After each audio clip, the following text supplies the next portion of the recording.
बिस्मिल्लाहिर्रहमानिर्रहीम। अस्सलाम वालेकुम नाज़रीन, आप यूट्यूब चैनल देख रहे हैं। मैं इमरान खान हूँ। सबसे पहले जो इमरान खान साहब का ट्वीट है, ये बड़े लंबे अरसे के बाद इतना तफसीली ट्वीट इमरान खान साहब का बाहर आया।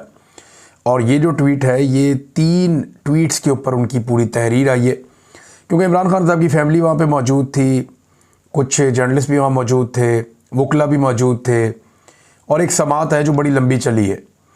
अब उस समात में इमरान खान साहब ने जो जो बातें की, वो सारी फिर रिपोर्ट की गई उनके ट्विटर अकाउंट के ज़रिए से। इमरान खान साहब ने जो ट्वीट किया, ये बड़ा इंपॉर्टेंट है।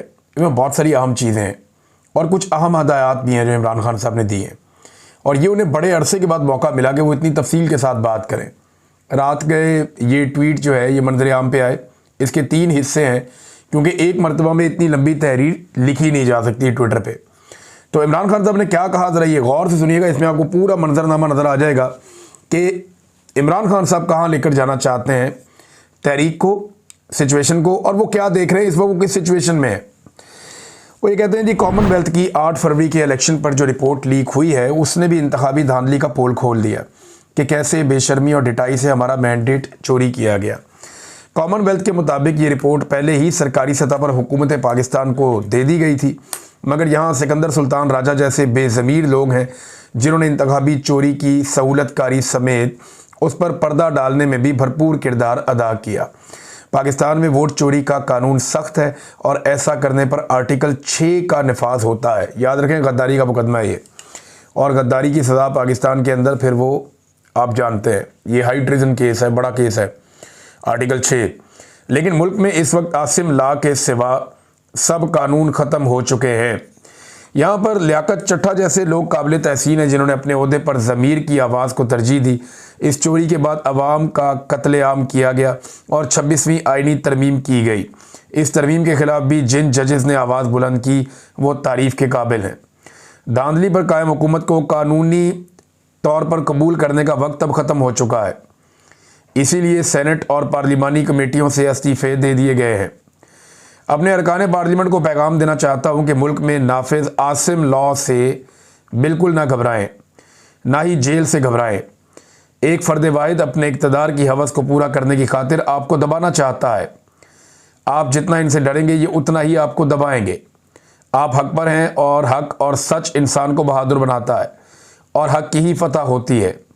ये जी पहला हिस्सा था, और इसमें आसिम मुनीर साहब को उन्होंने डायरेक्टली इमरान खान साहब ने रगड़ा दिया कि जनाब ये आपको डराते हैं, ये फ़र्द वाहिद है, ये अपने इक़्तिदार की हवस पूरी करना चाहता है, इस तरह इमरान खान साहब ने कहा, और ये आप सबको दबाना चाहता है। आप जितना डरेंगे, ये उतना आपको दबाएगा, और आप हक पर हैं। हक और सच इंसान को बहादुर बनाता है और हक की ही फतह होती है।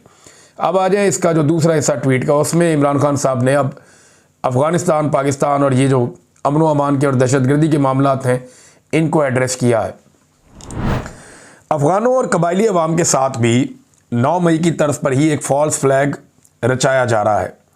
जब से आसिम मुनीर को चार्ज मिला है, अफ़गानिस्तान के साथ ताल्लुकात जानबूझकर बिगाड़े जा रहे हैं और उन्हें मुसलसल पाकिस्तान से जंग शुरू करने पर उकसाया जा रहा है, ताकि मौजूदा अफ़गान हुकूमत की मुखालिफ लॉबी को खुश किया जा सके और मगरिब के सामने एक निजात दहिंदा बनने की कोशिश की जाए। सबसे पहले अफ़गान हुकूमत को संगीन धमकियाँ दी गई, फिर मजहबी, इखलाकी और पनागज़ीनों के आलमी हकूक़ की खिलाफ वर्जी करते हुए 3 नस्लों से पाकिस्तान में मुकीम अफ़गान भाइयों को धक्के देकर मुल्क से निकाला गया। उसके बाद अफ़गानिस्तान की सरजमीन पर हमले किए गए और अब ये कहकर दहशतगर्द आ गए हैं, कबायली इलाकों में ऑपरेशन लॉन्च कर दिए गए हैं। इन पॉलिसियों की वजह से हर जानिब हमारे ही लोग शहीद हो रहे हैं। पुलिस एहलकार, फ़ौजी और आम बेगुनाह लोग जो शहीद हो रहे हैं, सब हमारे अपने हैं। इस तर्ज अमल से कभी अमन कायम नहीं होता। पायदार अमन हमेशा बातचीत से कायम होता है। अच्छा, यहाँ इमरान खान साहब ने एक बड़ा टेक्निकल नुक्ता उठाया। पाकिस्तान में तो दहशतगर्दी होती है ना, तो ये सारे लोग या जो भी टाउट हैं एस्टेब्लिशमेंट के या मौजूदा रजीम के जो सहूलतकार हैं या जो बेनिफिशरी हैं, वो सारे या मिलिट्री एस्टेब्लिशमेंट के लोग, ये कुछ चंद लोग ही हैं, सारी फ़ौज तो ऐसे नहीं सोचती। ये चंद लोग हैं, वो ये प्रोपेगेंडा करते हैं, बयानियाँ बनाते हैं कि देखो ना इमरान खान बात करता है अफ़गानिस्तान के हक़ में, देखो ना इमरान खान बात करता है बातचीत की, ये देखो ये कत्लेआम हो रहा है। इमरान खान साहब ने इसका तोड़ दिया कि ये कत्लेआम हो ही इसलिए रहा है कि आप बातचीत नहीं कर रहे।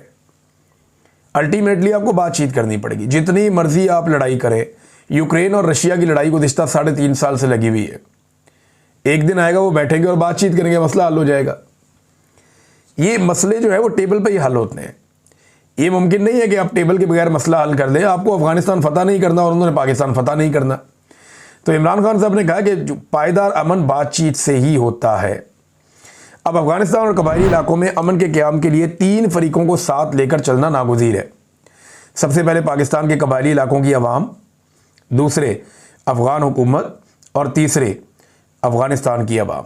यानी जो कबायली लोग हैं उनको, जो अफ़गान लोग हैं उनको, और जो हुकूमत है अफ़गानिस्तान की उसको आपको लेना पड़ेगा ऑन बोर्ड। इन तीनों फ़रीक़ैन की मदद के बगैर कोई कामयाब ऑपरेशन या कोई पायदार हल नहीं हो सकता। खैबर पख्तूनख्वा में कुछ करने की कोशिश है, जो कुछ करने की कोशिश है वो सिर्फ तहरीक इंसाफ की हुकूमत को गैर मकबूल करने के लिए है। मिलिट्री ऑपरेशन से दहशतगर्दी मज़ीद बढ़ेगी और जब पुलिस इस बढ़ती हुई दहशतगर्दी को कंट्रोल करने में लगेगी तो गवर्नेंस और अमन व अमान का बेड़ा गर्क हो जाएगा। ऐसी ही पॉलिसी ANP के दौर में भी अपनाई गई थी। खैबर पख्तूनख्वा के तमाम MPAs, MNAs और सेनेटर्स वज़ीर आला के साथ बैठकर वहाँ के मसाइल का जल्द अज जल्द हल निकालें। ख़ुसूसी तौर पर जिन इलाकों में सैलाब आया है वहाँ अमन कायम रखने के लिए ख़ुसूसी इक़दाम किए जाएँ। हमारे इत्तेहादी महमूद खान अचकज़ई की क़यादत में एक अमन वफ़द लेकर अफ़गानिस्तान जाएँ और वहाँ बातचीत से मसाइल का हल तलाश करें। अली बिन गंडापुर को वो कहता है जी कि मेरे पास पासपोर्ट ही नहीं है। वैसे कहानियाँ बहुत अजीब हैं गंडापुर साहब की। आज तक उन्होंने जो कहानियाँ सुनाई पाकिस्तान की तारीख़ में कोई सियासतदान ऐसी कहानियाँ नहीं सुना सका। कभी वो बेशुमार पहाड़ क्रॉस करके कई ज़िले पार कर जाते हैं और वो भी एक रात के पहर में कर जाते हैं, रातों रात। जो काम लोग सुपर फिट ह्यूमन बींग्स नहीं कर सकते वो गंडापुर साहब कर गए, और वो ह्यूमनली पॉसिबल ही नहीं है। बहुत ही अजीब काम किया उन्होंने। कभी इमरान खान कहते हैं डी चौक जाओ तो वो डी चौक ही नहीं जाते। कभी वो कफन पहन के निकलते हैं, लोगों को बोलते हैं कि मौत के मुंह में हमने जाना है, हमारे जनाजे पढ़ देना, फिर वहाँ पे लाशें छोड़ के खुद भाग जाते हैं। तो बहुत अजीब अजीब काम किए गंडापुर ने। फिर वो कहते हैं मैं 90 दिन के बाद सियासत छोड़ दूंगा अगर इमरान खान बाहर ना आया तो। अब ये बयान भी उनका 12 जुलाई का है। 12 अगस्त 12 सितंबर 2 महीने और 2 दिन तो गुजर गए और 2 महीने और तीसरा दिन अब जारी है। पीछे 27 दिन रह गए हैं। अब गंडापुर साहब वादे के मुताबिक क्या रिज़ाइन करेंगे, क्या वो सियासत छोड़ेंगे, ये एक सवाल तो है, लेकिन मैं अच्छी तरह जानता हूँ कि नहीं छोड़ेंगे, क्योंकि उन्होंने बड़ी मुश्किल से जो है वो ये ओहदा हासिल किया है और इमरान खान साहब की बातें वो मान नहीं रहे, और इसीलिए नहीं मान रहे। यानी वो कहते हैं मेरी इमरान खान से मुलाकात नहीं होने दी जाती। अंदाज़ा करें आप, क्या कोई वज़ीर आला इतना बेबस हो सकता है? कभी हमने तारीख़ में सोचा भी नहीं, सुना भी नहीं, लेकिन यहाँ पे हम देख रहे हैं बहुत अजीब अजीब चीज़ें हम देख रहे हैं।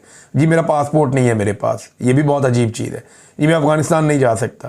तो इमरान खान साहब ने कहा अचकज़ई साहब को भेजें, लेकिन अचकज़ई साहब जो हैं वो जो अफ़गानिस्तान में तालिबान हुकूमत है उसके वो इतने हामी नहीं है। अब तक के लिए इतना ही। अपना ख्याल रखिएगा। अपने इस चैनल का भी। अल्लाह हाफ़िज़।